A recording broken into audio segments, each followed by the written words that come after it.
Travis Touchdown is back! After almost a decade, the Otaku Assassin has a new game. The question is the game any good? Yes.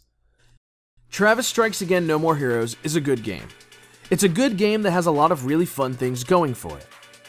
Leading into the months of this game's release, I watched gameplay footage and found myself apprehensive. What I was seeing didn't look particularly impressive, and I started the game with that same reservation. What I ended up getting was something that can only be communicated through playing the game yourself. A very satisfying and cathartic combat system that is simple and enjoyable. Travis Strikes Again is a game. That means it is meant to be played, not watched. Travis Strikes Again puts Travis Touchdown and Badman into the Death Drive video game console, which has 6 different games you can play.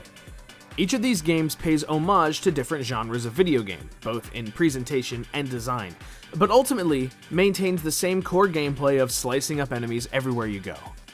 A big part of the charm in Travis Strikes Again is seeing these games presented to you for the first time like you're walking into an arcade, where only the splash screen and opening cinematic can tell you whether or not it's worth dropping your quarters in. For this reason, I will not go into the details of each game. You just have to play it for yourself.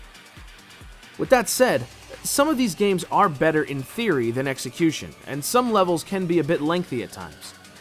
Despite this, I found myself appreciative that the game offered a bit of variety in between the madness, even if it wasn't always perfect. At the end of each level, Travis then has to defeat the boss. The bosses are in essence what makes this a No More Heroes game, and the dialogue between them and Travis offers great insight to both characters that is incredibly satisfying. The biggest addition to the No More Heroes formula is the inclusion of skill chips. These collectible upgrades allow the player to do a menagerie of different things in combat, ranging from zapping foes with electricity to creating walls to protect the player. The depth of the combat system lies in these skill chips. They allow the player to get creative with how they cut down their enemies and keep the experience fresh all throughout the game. Another notable inclusion is the drop-in, drop-out co-op, which opens the experience up to both single-player and co-op sessions. While the camera can be a bit obnoxious at times, it's still incredibly fun to play with a partner. To me, when I was playing Travis Strikes Again, it didn't really feel like a chore even when I was replaying levels to find all of the collectibles. The core gameplay is satisfying enough to keep the fun going no matter how many times you play it. Outside of the Death Drive console, the player controls Travis in his mobile home. In traditional No More Heroes flair, the player can use in-game currency to buy different shirts for both Travis and Badman to wear. The majority of the shirts this time around are based on different indie games and the Unreal Engine. Beyond this, there are also a number of really cool optional things to read, such as snippets from a game magazine that talk about each of the Death Drive games, or faxes from different characters that establish more of the lore surrounding the game.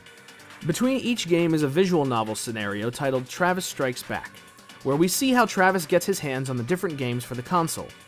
The entire experience is an absolute joy to read, offering a nice change of pace between all the action. Travis Strikes Back is probably one of the best things about Travis Strikes Again, especially if you're a fan of Suda51's previous work.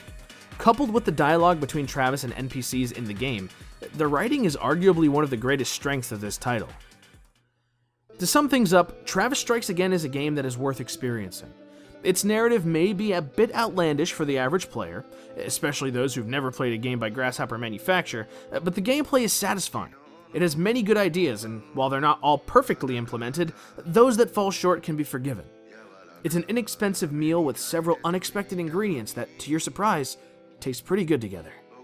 If you like video games, over-the-top style, and yourself, you'll want to get your hands on Travis Strikes Again No More Heroes.